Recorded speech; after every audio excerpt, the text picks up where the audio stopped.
Okay, the rework begins.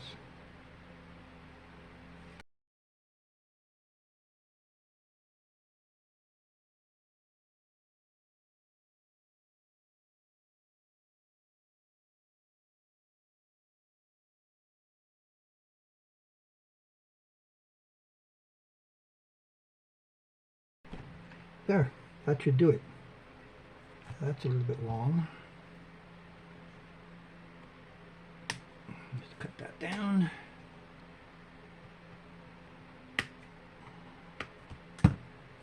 I hope the switch fits in the body. Otherwise, I'm going to have to route. Okay, I think she's ready to go.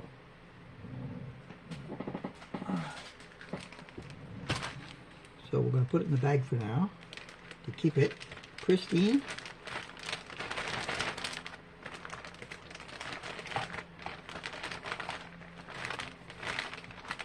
I'm going to get the body, the intended target body. Okay, I don't need that anymore. So we're going to clean all this up, and we'll get back with the body and take a look under the hood, see what they've got. Let's see.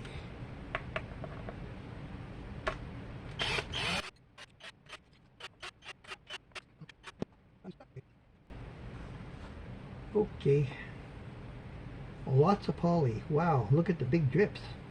I don't know if you can see that. Can you see that? Let me see if I can get it in here in the light. Well, actually you can see the shadows from it. It's huge. There's some in the back as well. Wow, they really laid it on. Woohoo! Okay, this cavity, very thin, so I'm hoping it's deep enough for that. And I'm just going to put the vacuum on for a second.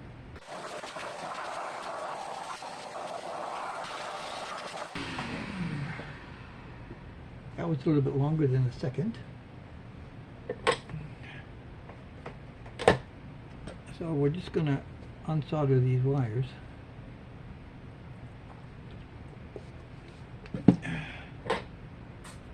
I was out on a long bike ride today.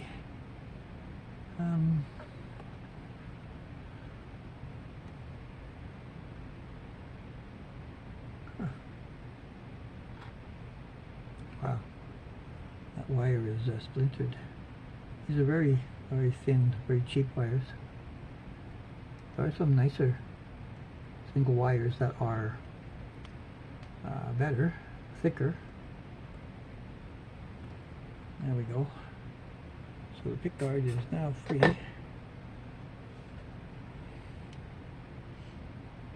I wonder if they're using 250s or 500s. Let's see. It's not marked. It's 250.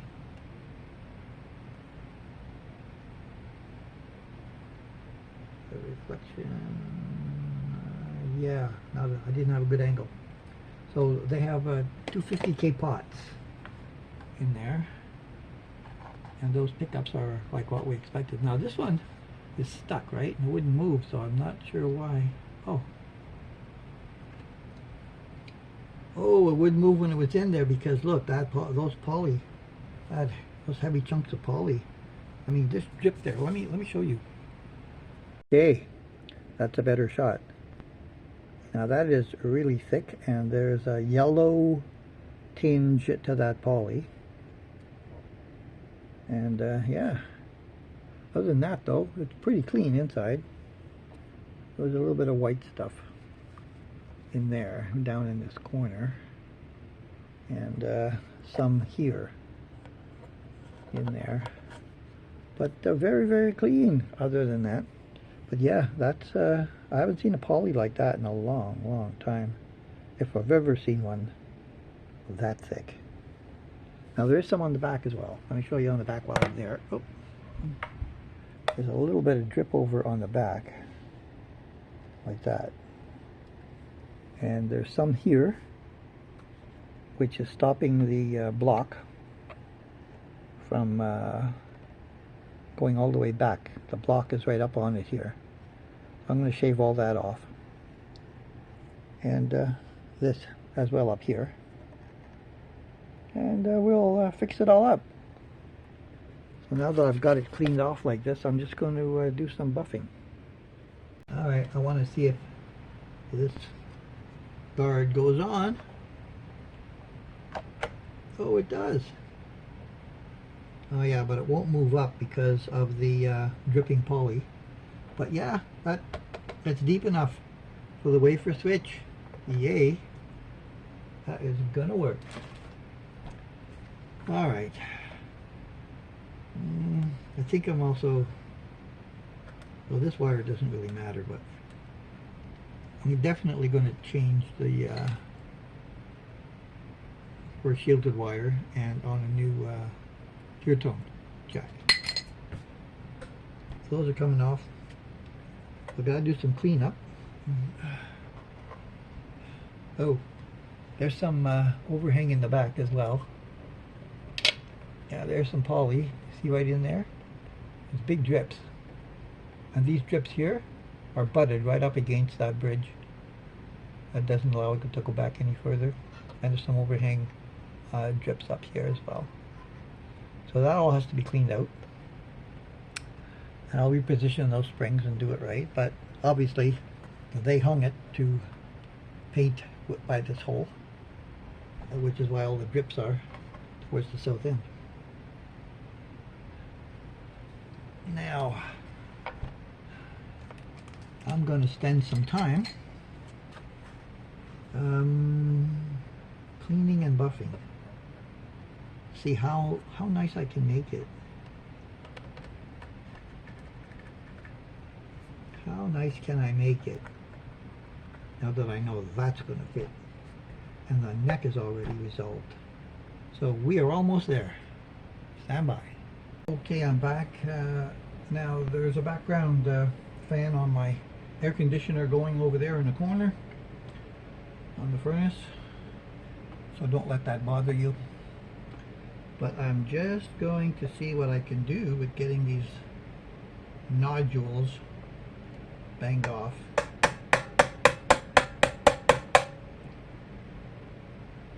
In here.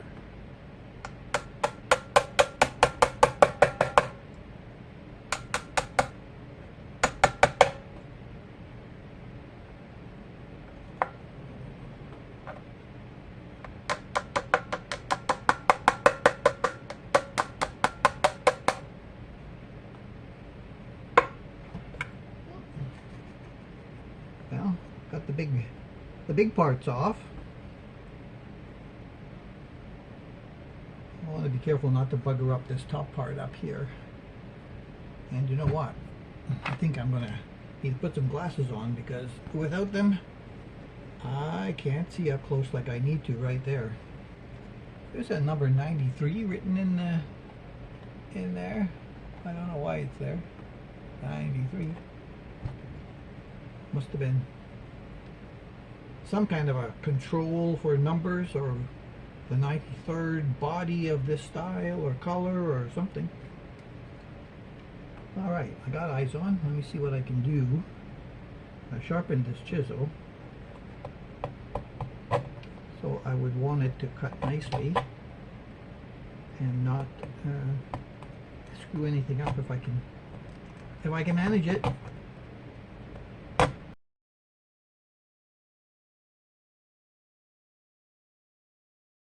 Alright, now that those tools are back in their places, we have to select from this bag which one we're going to use. Am I going to go with the softer one, or am I going to go with the medium one first? I'm going to go with the medium one. And it came with a color chart, so medium polishing is blue. Fine polishing is black and yellow. Blue. Medium. Okay, this one's been used and this one's been used. I'm going to go with those used first. And we'll put that right on the tool.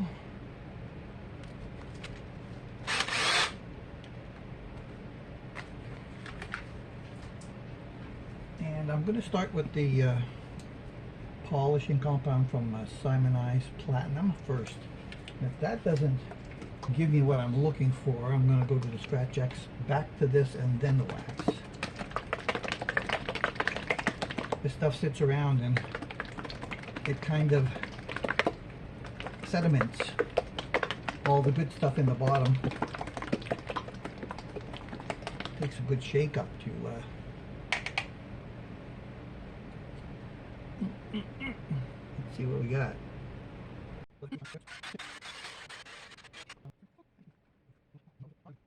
Okay, so far so good. I haven't made any major boo-boos. Knock on wood. Or poly-covered wood, as we say. Poly-covered wood.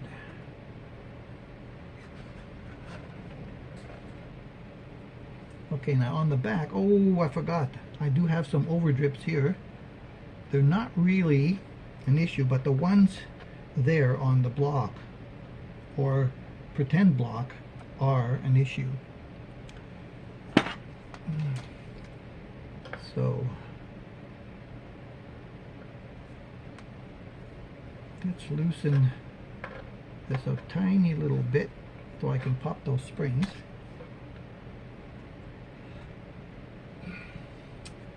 And I'll use this brand new tool that I just got, which is not working like oh, I know why, because it's locked. It's got a tiny little hook there on the front end, which I think I can put around the spring, pull that up. Yeah, that works perfect. Gotta be careful though, because there's freaking sharp edges on this thing everywhere. There's a knife cutting edge here. And why did they do that? Like, you want to whittle on something? I don't know.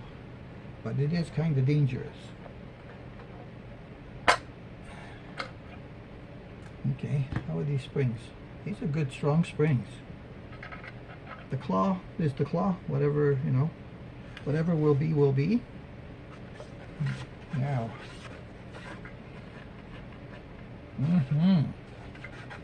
So we're back to the front. See if just loosening these screws will give me the space I need to get those red drips off. Because right now it's causing the block to sit a little bit crooked with the tension on the springs. Maybe. Yeah, okay, that fell back. And I need it to be up a little bit in order to do the work I need. I gotta go get some sponge, along with the piece of white foam sponge that comes in these guitar boxes. I also got my chisel back, and I need my hammer. So I put the other one away, so we're going to use this one and put the glasses back on so I can see it close and try not to do any major damage.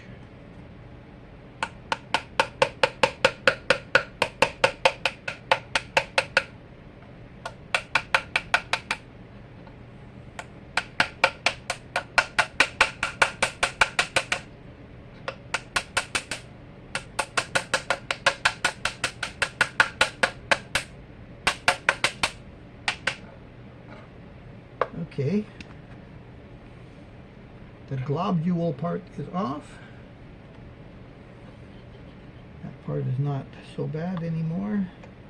We're going to have to get that out from in there, but yeah. Oh, I got to be careful with my ring. My hands have been swelling lately. Couldn't get it on this hand for a couple of days.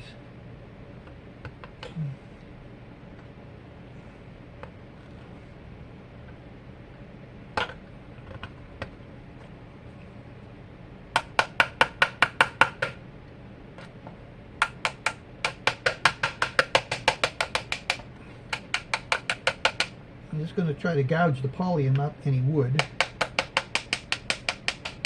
That's why I need my close-up glasses here. Try to keep the angle just right.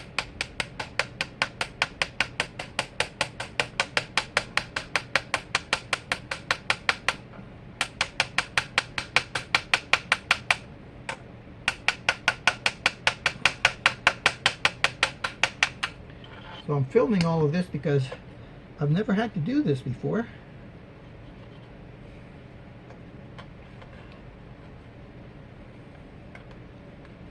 I never had to do this before. Alright, let's safety that right away before anything bad happens. A little bit of dirt in here, white powders,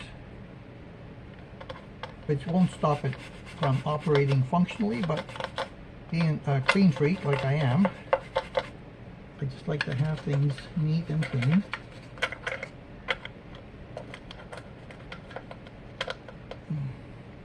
I'm not going to get that corner. The routing job in here wasn't so nice. It's all oh, there's a little bit of overhang there. It's all ripply. So the back end was not done very nicely as far as a routing job goes. And if they can afford to sell these for $119, sale or no sale, you got to know that they didn't put a lot of manual labor into it. That costs the most money. But in China, you know, probably not the same as here in North America. But still, their labor is probably the most expensive thing they have for their economy.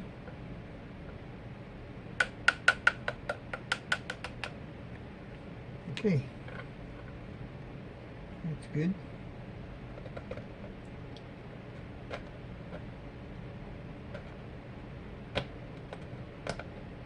A little bit on the curve. All right, and again, more noise with the vacuum cleaner to suck that stuff out.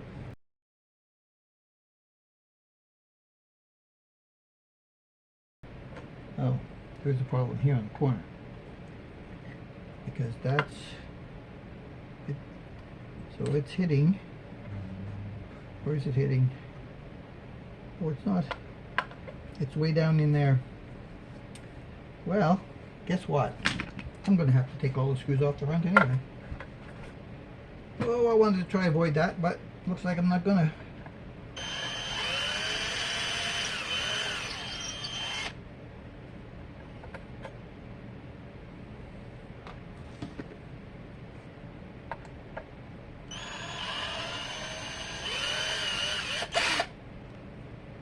I was going to try to ignore the fact that this one went in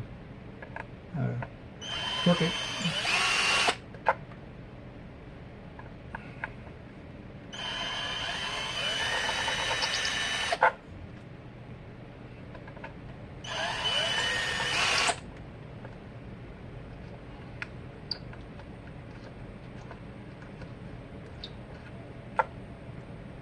Thought I had that more out.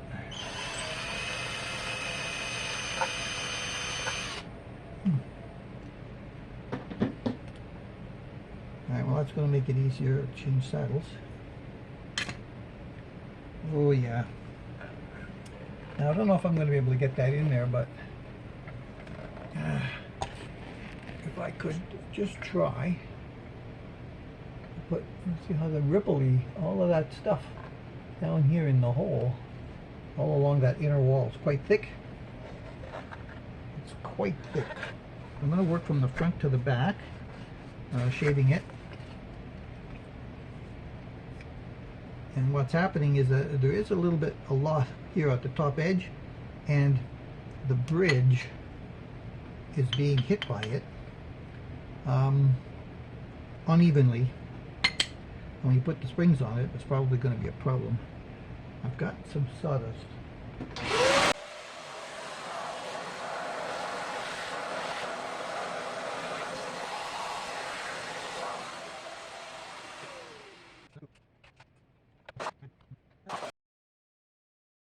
So all of that work resulted in some much better edges for everything to work properly. So while I'm just right here, the front has had a treatment of this polishing compound, and I'm going to see if the back will benefit from the same kind of treatment before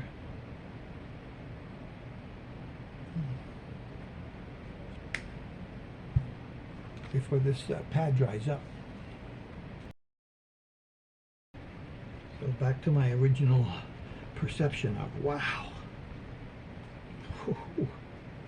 Holy mac, that is nice.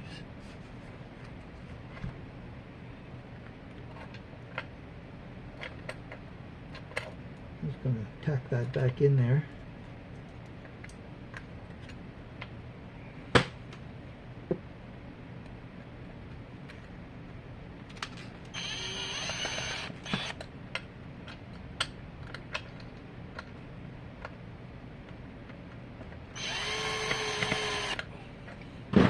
Just so it's not flopping around.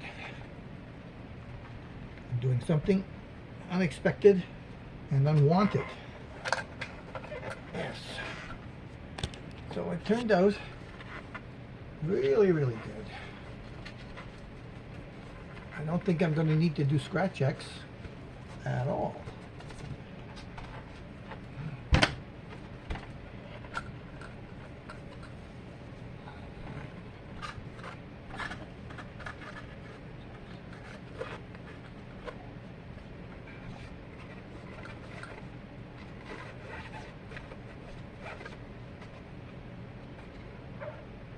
Ooh. Very nice.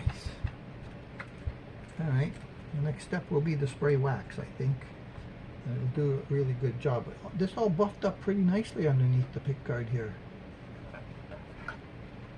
And all of the non-buffing, except for this area here. This area here is not as good as I hoped it would be. Let me see if I get an extra little bit here. Okay, I may need to do a little scratch checks on that, just to get it as nice as the rest of it. I mean, you wouldn't really see it, but there are a lot of swirly little things in there that I think the McGuire's will get out, and I have to get a different pad for that.